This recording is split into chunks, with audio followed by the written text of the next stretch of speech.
Welcome to it and cook channel. நாம் இன்றைக்கி ஒரு சூப்பரான ப்ரான் தவா ஃப்ரை எப்படி பண்ணுறதுன்னு பார்க்க போகிறோம். இதுக்கு தேவையான இன்க்ரீடியன்ஸ் எல்லாம் டிஸ்கிரிப்ஷனில் இருக்குது, நோட் பண்ணிக்கோங்க. வீடியோக்குள்ளே போகிறதுக்கு முன்னாடி நம்ம சேனலை சப்ஸ்கிரைப் பண்ணிக்கோங்க. அப்படியே பக்கத்தில் இருக்க பெல் ஐக்கனை கிளிக் பண்ண மறந்துடாதீங்க.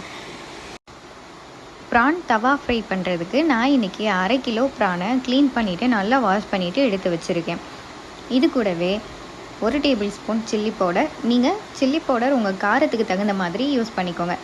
கூடவே 1 டீஸ்பூன் பெப்பர் பவுடர், 1 ஸ்பூன் இஞ்சி பூண்டு பேஸ்ட், தேவையான அளவு உப்பு சேர்த்துட்டு நல்லா மிக்ஸ் பண்ணிக்கோங்க. மிக்ஸ் பண்ணிவிட்டு அடுத்து ஒரு பேனில் தேவையான அளவு எண்ணெய் சேர்த்துக்கோங்க. நல்லெண்ணெய், தேங்காய் எண்ணெய் இது ரெண்டில் எது வேணாலும் யூஸ் பண்ணிக்கலாம். சேர்த்துட்டு ஹீட் ஆனதுக்கப்புறமா நம்ம மிக்ஸ் பண்ணி வச்சுருந்த ப்ரானையும் சேர்த்துட்டு மிக்ஸ் பண்ணிக்கோங்க. ப்ரான் சீக்கிரமாகவே குக் ஆகிரும். ரொம்ப நேரம் குக் பண்ண வேணாம். அப்படி ரொம்ப நேரம் குக் பண்ணிங்கன்னா ரப்பர் மாதிரி ஆகிரும். பாருங்கள், அவ்வளோதான், ப்ரான் தவா ஃப்ரை ரெடி ஆகிருச்சு. இது ரொம்ப சிம்பிள் அண்ட் ஈஸியாக நம்ம ரெடி பண்ணிடலாம். நீங்கள் நெக்ஸ்ட் டைம் ப்ரான் வாங்கினீங்கன்னா கண்டிப்பாக இந்த தவா ஃப்ரையை மிஸ் பண்ணிடாமல் ட்ரை பண்ணி பாருங்கள். இதை நீங்கள் சூடான சாதத்துக்கு கூட அப்படியே பிசைஞ்சு சாப்பிட்டிங்கன்னா டேஸ்ட் அல்டிமேட்டாக இருக்கும். கண்டிப்பாக மிஸ் பண்ணிடாமல் இந்த ரெசிபியை ட்ரை பண்ணி பாருங்கள். தேங்க்ஸ் ஃபார் வாட்சிங்.